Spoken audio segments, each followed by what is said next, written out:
That would be Miss Shernika Smith.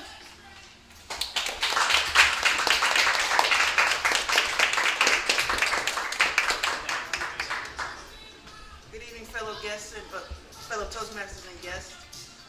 Word of inspiration would be keep your eyes on the prize, but watch your step. One day I was walking in New York, and a guy that was a sanitation worker was mopping the concrete, and he said that to me. And when he said that to me, I thought about staying focused on those dreams and ambitions that you have, but ultimately you want to make sure that you don't have pitfalls in your life by securing and making sure that you have the best dream, focus for that dream, and following the plan that you place in front of you. So inspiration is stay focused on your dream, but also watch the pitfalls so that you ensure that your dream is fulfilled. Awesome. Thank you. Tonight, her and I, we're like this. We go way back to about a half an hour ago. But she is a woman who has got incredible family support. They go with her everywhere. In fact, well, I'm not even going to go there. But she brought her family with her, and we're so glad to have her here. And she is going to rock this because, it's a big deal to be no big deal. I could say that. But this is going to be Katelyn, who's going to present her icebreaker speech called I Am Katelyn. So, welcome, Katelyn.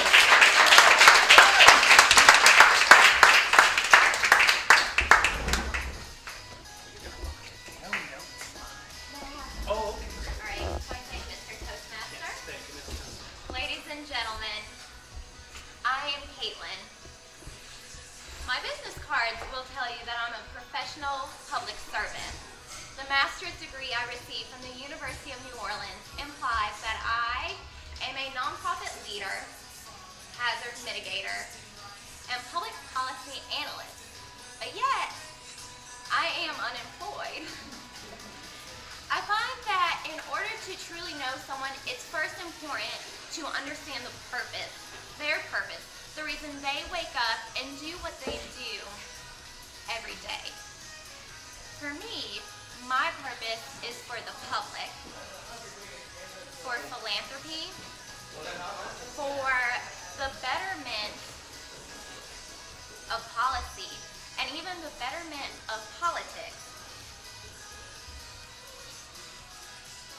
I was lucky enough to have found my purpose at a very young age. I'm Catholic, and growing up Catholic children, they have their first communion, and in order to do that, they go to catechism, which is just a fancy way to say Catholic Sunday school. And in catechism, you learn about the stories of the Bible, but for me, it was my first introduction into community service. One Sunday, we were planting flowers, and we were decorating the pots because they were going to be given to a local nursing home. And I asked my catechism teacher, why are we doing this? What is this for? What's the purpose of this? And she pulled me to the side. I was flummoxed. And the Catholic in me instantly felt guilty for what I had asked. And she said, when people are in need, Katelyn, we help them. Every day ask yourself, how can you help someone else?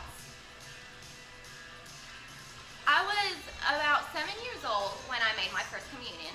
And at the time, I was unsure of who God was, who Jesus was, how Noah got all those animals. But I was so sure that every day I was going to ask myself, how am I going to help someone? I fantasize all the time about how easier it would be for me in the job market if my purpose was more technical, like an accountant, like a mathematician, or a mechanic. But it's not. My purpose is thinking of ways today that would allow someone else to have a better tomorrow. I have been called an idealist, But what I found is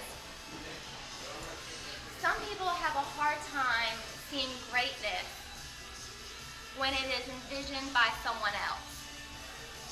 But I see it.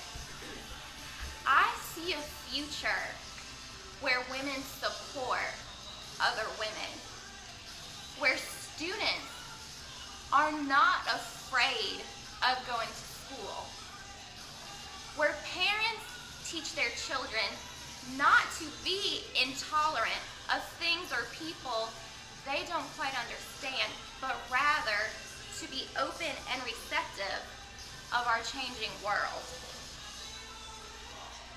The hardest questions are always the easiest. Who are you, Katelyn? What do you do? Better yet, where do you see yourself in 5 years? Or 10 years? Because I don't know.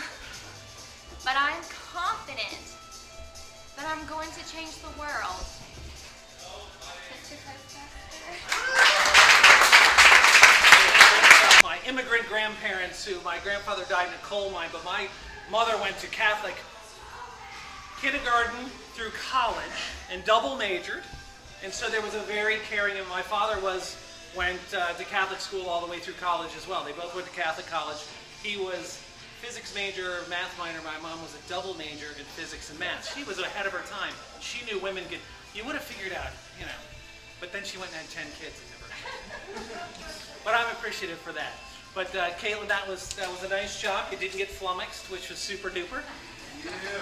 And the next one, they just get easier and easier. That first step's always, if you don't tell everyone. Hello everyone, my name is Lesley Duncan. It's great to be here. And Lesley is one of our members here at Toastmasters. All right, Lesley, got 3 here for you. Okay. Oh goodness. Read it out loud. Okay. The first Columbus Day celebration recorded in the United States was in New York on October 12, 1792, held to honor Italian-American heritage. President Franklin Delano Roosevelt in 1937 proclaimed October 12th to be Columbus Day, a national holiday. For various reasons, many places have changed the name of the holiday. Berkeley, California replaced Columbus Day with Indigenous Peoples Day in 1992 to honor the original inhabitants of the islands where Columbus landed. What would you replace Columbus Day with and why? I'm glad I got this question. Long question, but great background on it.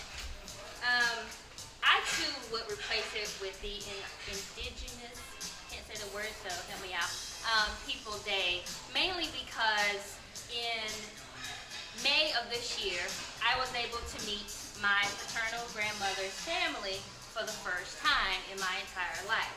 So 34 years, I had heard about this woman who was Indian and my paternal grandmother, yet I had never met her.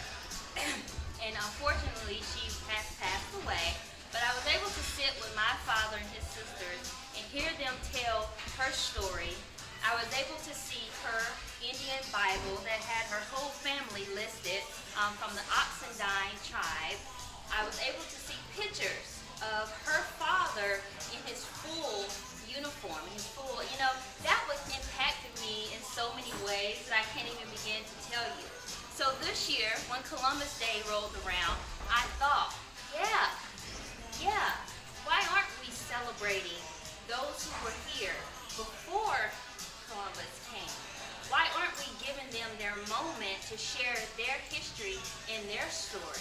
And I thought about it. It's not so much as much as it is their story, I'm learning how much it is a part of my story and a part of my family's heritage. So I do give reverence to it, and I do think that it should be recognized, and they should be recognized for what they created here.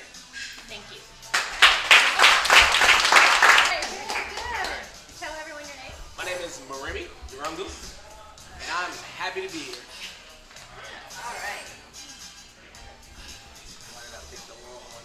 Oh, All right. Columbus sailed the ocean blue in 1942 with 3 ships. No. Then, that's not... Right, 1942, Not 1492. There you go. It's crazy when you get nervous, right? With 3 ships, the Nina, the Pinta, the Santa Maria. Now it's your turn to sail the oceans. What would you name your 3 ships, and where would you sail to?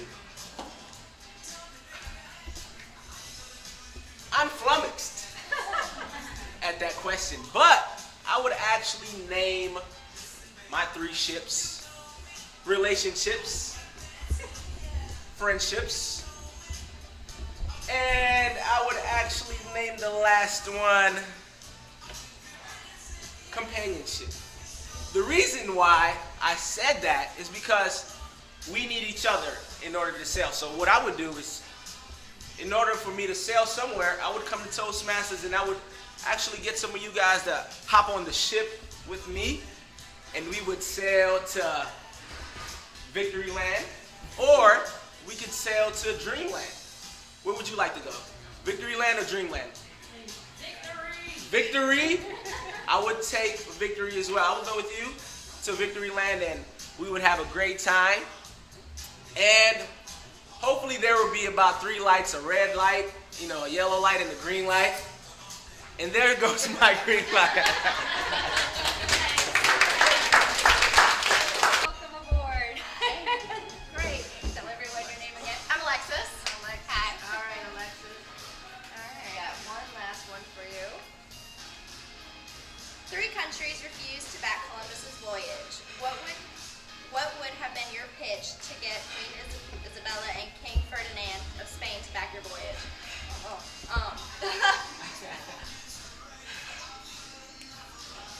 I have no idea. I have no idea. You got 2 minutes to talk about it.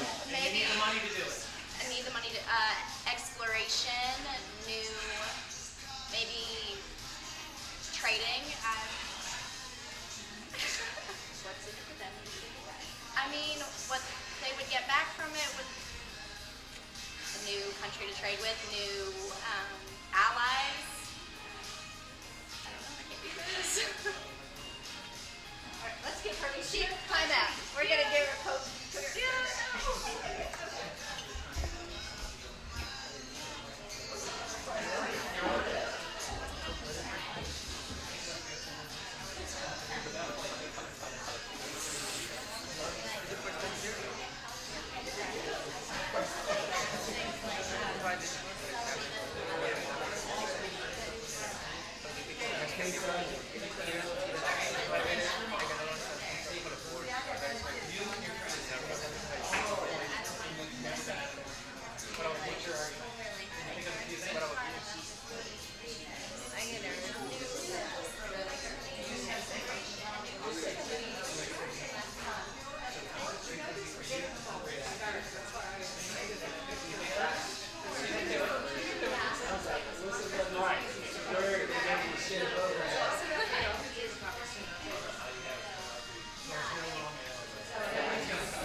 More opportunities, like more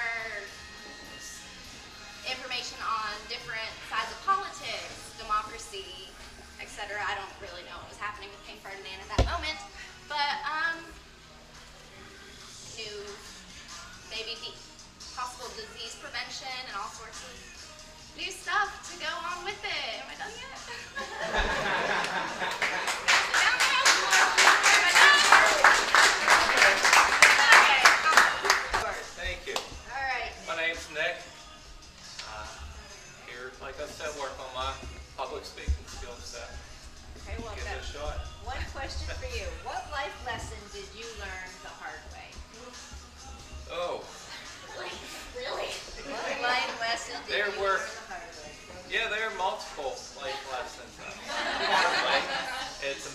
picking which one. The one that comes to mind quickest and which would make me less flummoxed right now is whenever I was growing up. I like to be helpful, definitely like to help people with whatever they need, which definitely in my job and profession is a great skill and trait to have. But I help people a little too much sometimes.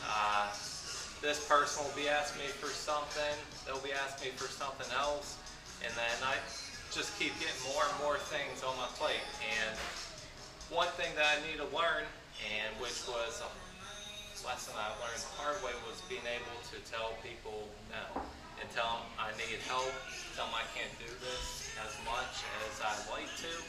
I'm unable to take on this skill or take on this topic or this assignment because I just don't have enough time, or some things just take more precedence, more priority over this.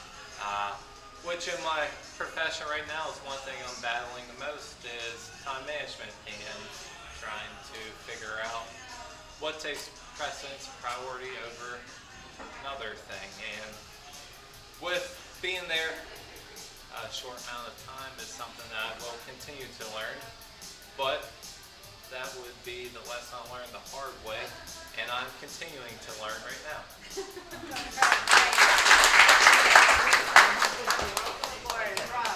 Yep, Robbie. Robin, okay.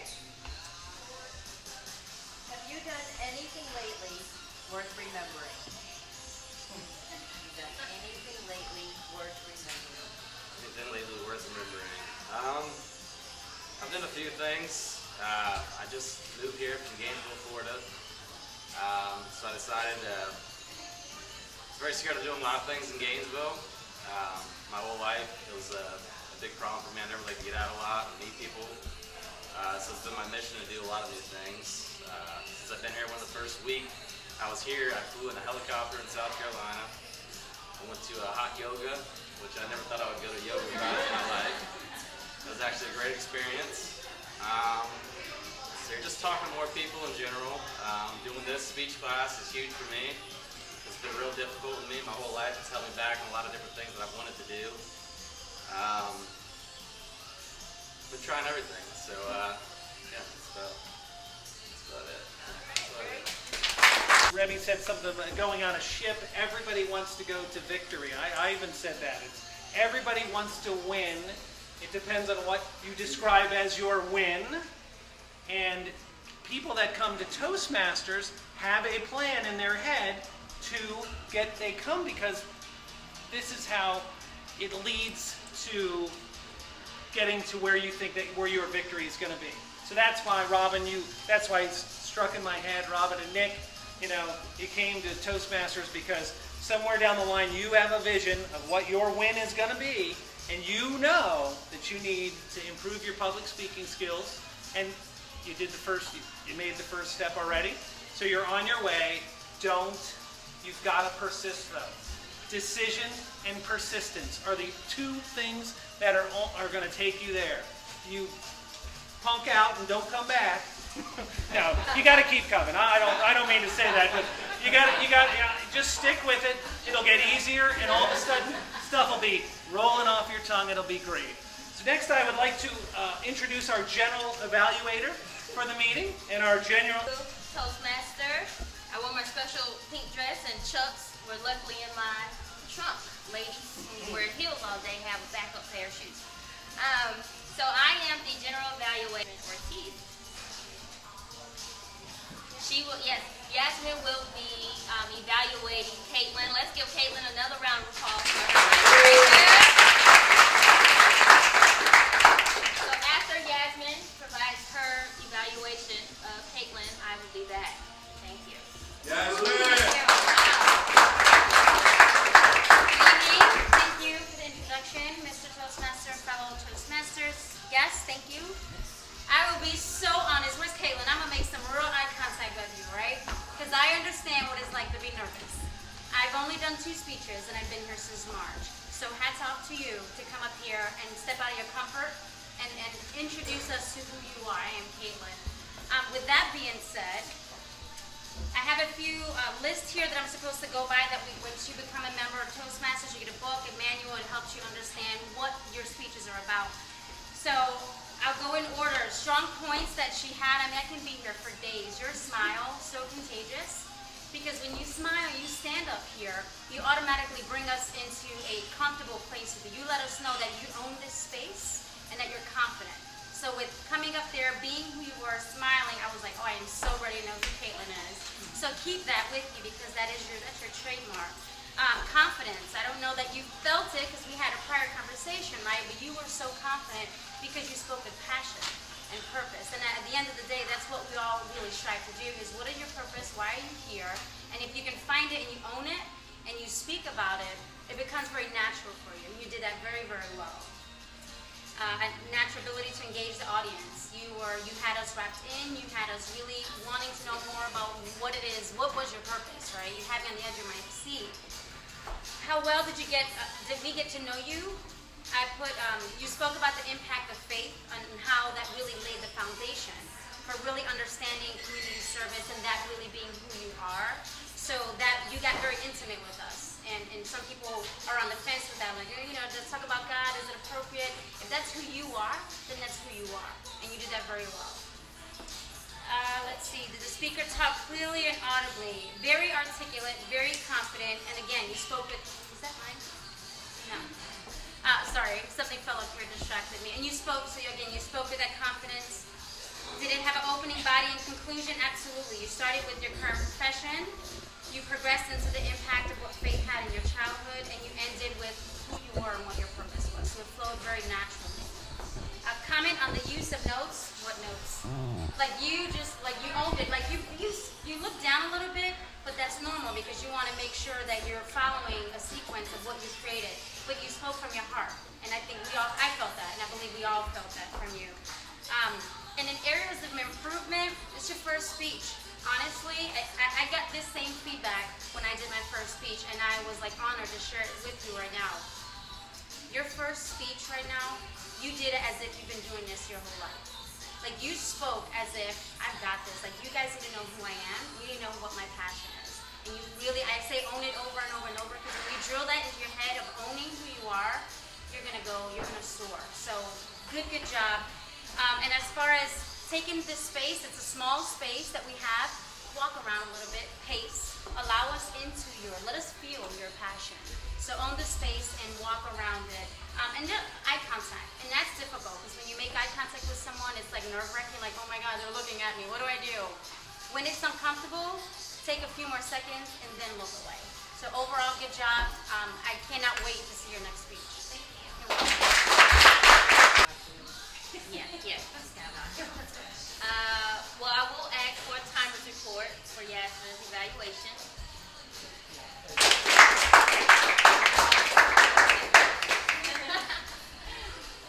Good evening. So, wrap up the night. I can't stop saying that. I'm not supposed to. You know? Many people use the word Flummoax, which was really fun, and loved the word. Amit was the first one to use it. Katelyn used it in her first speech, so that was really neat. I did hear quite a few no's, ums, and ahs, which is totally normal for a lot of new people like myself, because you just heard me say it 30 seconds ago. Overall, it was a great night, I thought. So, thank you. I'm back. Now I will give a general evaluation of the meeting as a whole. First, give yourselves a hand.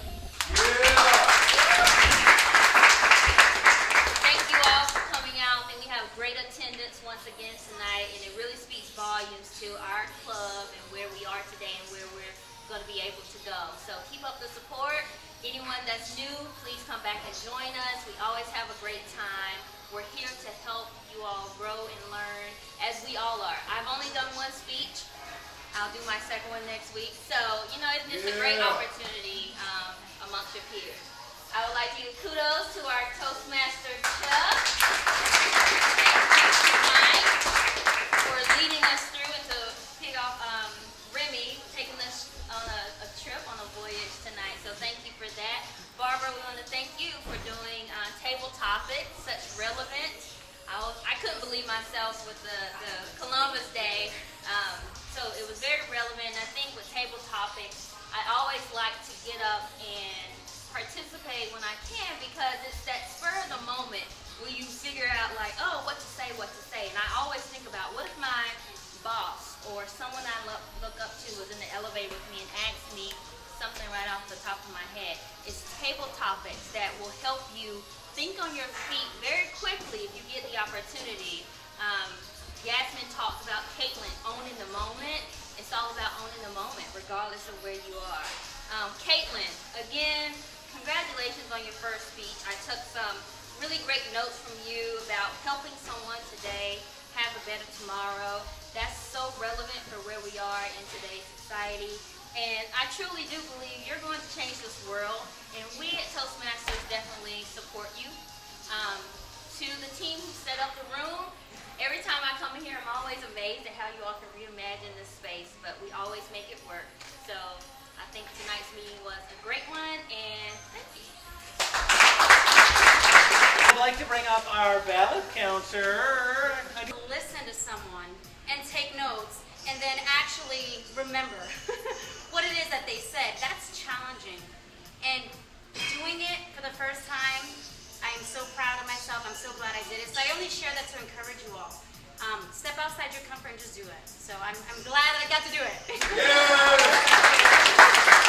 She was going to win. I told you. Great job with the voting. Everything turned out pretty well. At this point, now that we're done, I would like to ask for some feedback from our guests and members. Here, I'll do this. I'm going to do this as an interview. Can I interview you? No. Come on up. Yeah! Everybody, this is Maggie. Maggie. What's your last name? Buckwall. Maggie Buckwall. This is your first time here? First time here. Okay. And what do you do? Secretary for For an attorney. an attorney. Yeah. And how long have you been doing that? For 2 years. Okay. And when did you start considering coming to Toastmasters? Last week. And that was your boss said you should go to Toastmasters? He's got the law degree. I guess he's the smart guy. And so what did you think about the meeting? What did you think about the overall friendliness, the tenor, how things flow? It's very friendly. I was very nervous to come here, and I was supposed to come with another attorney, but she couldn't make it, so I had to come in here. So now that you're here, are you okay with it? A little bit. So let's go back to what I said in the beginning. Do you feel like it's a pretty safe environment? It is. And do you feel like there's a certain amount of calmness and comfortableness in here? Yes. And does this seem like we're here to help you make this easier for you? Yes. Okay. So, because you're important, we care about you. Okay? So thank you. Any other comments about tonight's meeting? No. Great. Thank you. I heard some topics, table topics. I struggled because I don't understand a couple of words, the context. But I was told that, and I can share with you guys, that I was told that if you don't understand the question, you can talk about anything. I was told that, and as long as you express yourself. Yeah. So what did you think about the meeting? I like it. Yeah, I like it. You're coming back, right? Yeah, I'm coming back like 2 months ago. You're going to come again, though? My expectation is that I want to come because I want to enhance my public speaking, since it's not my native language. And actually, I just went back to vacation in Mexico, so that's why I couldn't come. So I was like 1 month outside in Mexico. And other than that, I was like keeping very easy and work, so that is why I take a little time for me to come here. Great. Yeah. You know, that was just almost an icebreaker. So that was. Everything she talked about is truly her. Nothing was embellished. Nothing was, out of. It is without a doubt her. So, as far as the meeting is concerned, I think it's great that everybody comes together from different professions for different reasons to do this, and you support each other. You don't make anyone feel uncomfortable. And aside from coming to support her, I know how difficult it is to be able to talk in public to people. So it wasn't just supporting her, it was, well, aside from her being the only one giving a speech, if there were more people, it would be to support them too, because you need to see that friendly face when you're trying to tackle something like public speaking. Well, that's a great combination of nature and nurture, all in one right there. We don't get that benefit. So thank you very much. Did anyone else pick up on I am Katelyn? I am Katelyn Jenner. Bruce Jenner? Yeah. I am Katelyn. Do you? We are a very diverse and accepting group here. If you have any inclinations, that's okay. No. Oh. It's just the action. I didn't get it. I do get it. I have no further comments. I'd like to return the meeting to our presiding officer, a great guy, Wells Fargo superstar. Freddie! Lovable guy. Look at that smile. Look at that smile. Fellow Toastmasters and guests, it's been a great evening. I always enjoy this. I'm a sergeant. You can have it, brother. Please, you can have it.